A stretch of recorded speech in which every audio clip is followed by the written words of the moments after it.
Dapur merupakan tempat yang digunakan untuk memasak. Namun, dapur juga menjadi tempat yang menarik untuk melihat jenis-jenis materi. Di dapur terdapat beberapa bahan-bahan makanan seperti gula, garam, asam cuka, minyak goreng, sayuran, dan buah-buahan. Dalam bahan tersebut terkandung senyawa kimia.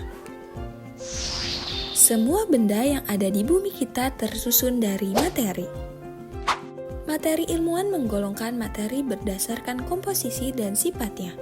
Berdasarkan komposisinya, materi yang ada di alam dapat diklasifikasikan menjadi zat tunggal dan campuran.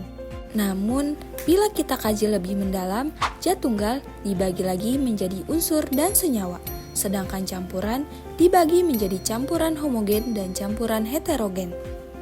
Unsur merupakan zat tunggal yang tidak dapat dibagi lagi menjadi bagian yang lebih sederhana dan akan tetap mempertahankan karakteristik asli dari unsur-unsur tersebut. Dan perlu kita ketahui bahwa bagian kecil dari unsur adalah atom.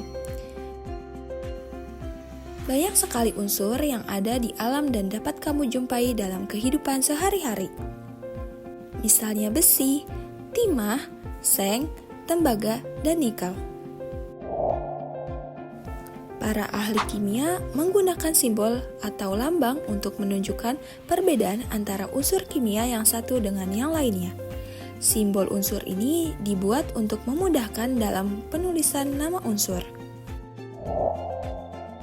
John Jacob Berzelius, ahli kimia dari Swedia, mengusungkan simbol unsur yang digunakan secara internasional hingga saat ini. Berzelius juga menjelaskan bagaimana memberikan lambang unsur. Yang pertama, setiap unsur dilambangkan dengan satu huruf, yaitu huruf awal dari nama latinnya. Yang kedua, huruf awal ditulis dengan huruf kapital atau huruf besar. Dan yang ketiga, unsur yang memiliki huruf awal sama diberikan satu huruf kecil dari nama unsur tersebut. Hingga saat ini, sudah ditemukan 118 unsur dalam tabel periodik.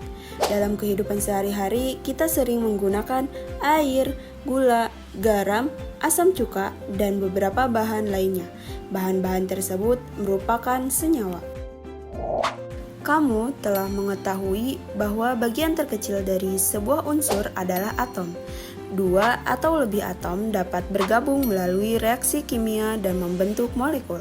Molekul merupakan bagian terkecil dari suatu senyawa. Dengan demikian, kamu dapat menjelaskan bahwa senyawa terdiri atas dua buah unsur atau lebih. Suatu senyawa masih dapat dilihat menjadi unsur-unsurnya melalui reaksi kimia. Bagaimana suatu senyawa kimia dapat terbentuk? Senyawa terbentuk melalui proses pencampuran unsur secara kimia.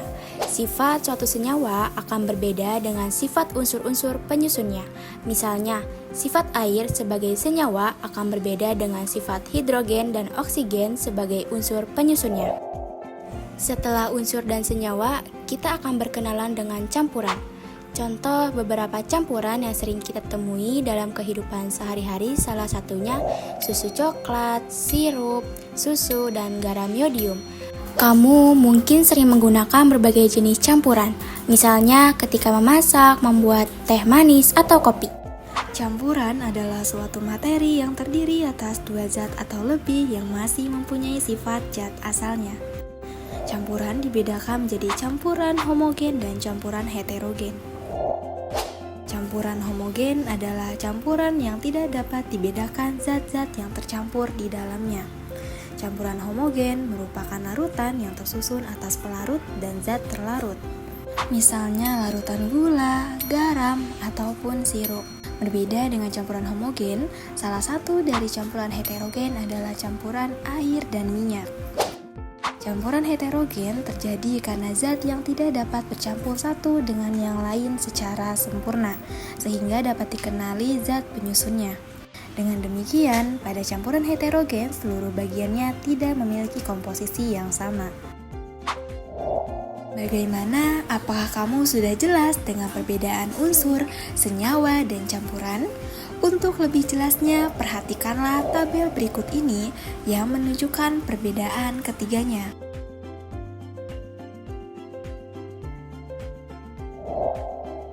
Semoga video ini memberikan pemahaman untuk sahabat rumah belajar semua. Terima kasih, sampai jumpa. Created using Powtoon.